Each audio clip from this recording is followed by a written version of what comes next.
এটি সেই উহুদ পাহাড়।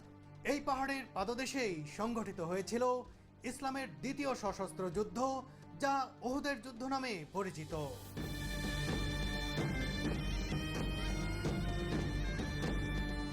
বদরের যুদ্ধে শোচনীয় পরাজয়ের প্রতিশোধ নিতে আসা মক্কার অমুসলিমদের আঘাতে এই উহুদের ময়দানে গুরুতর আহত হয়েছিলেন নবী করিম সাল্লাল্লাহু আলাইহি ওয়াসাল্লাম।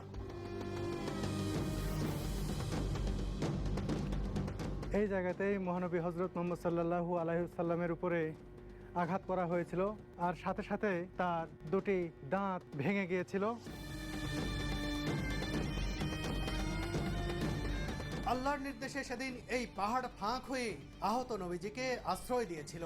মহানবী সাল্লাল্লাহু আলাইহি ওয়াসাল্লামকে যখন এখানে নিয়ে আসা হয়, রাখা হয়, তখন উহুদ পাহাড় থরথর করে কাঁপছিল। আল্লাহ পাক তখন উহুদ পাহাড়কে বললেন, হে উহুদ, তুমি শান্ত হও, তোমার এখানে কে আশ্রয় নিয়েছে তুমি জানো না?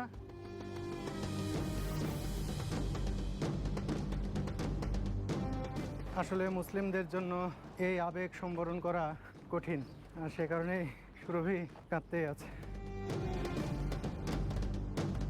শুধুমাত্র একটি নির্দেশনা অমান্য করায় সব দিক থেকে এগিয়ে থেকেও শেষমেশ রক্তক্ষয়ী এ যুদ্ধে কার্যত পরাজিত হতে হয় মুসলিমদের।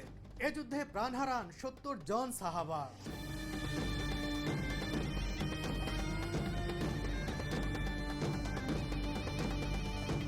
কার্যত পরাজিত হলেও মুসলিমদের জন্য শিক্ষণীয় ছিল উহুদের যুদ্ধ, যে শিক্ষা কাজে লাগিয়ে পরবর্তীতে বিকশিত হয়েছিল মুসলিম জাহান।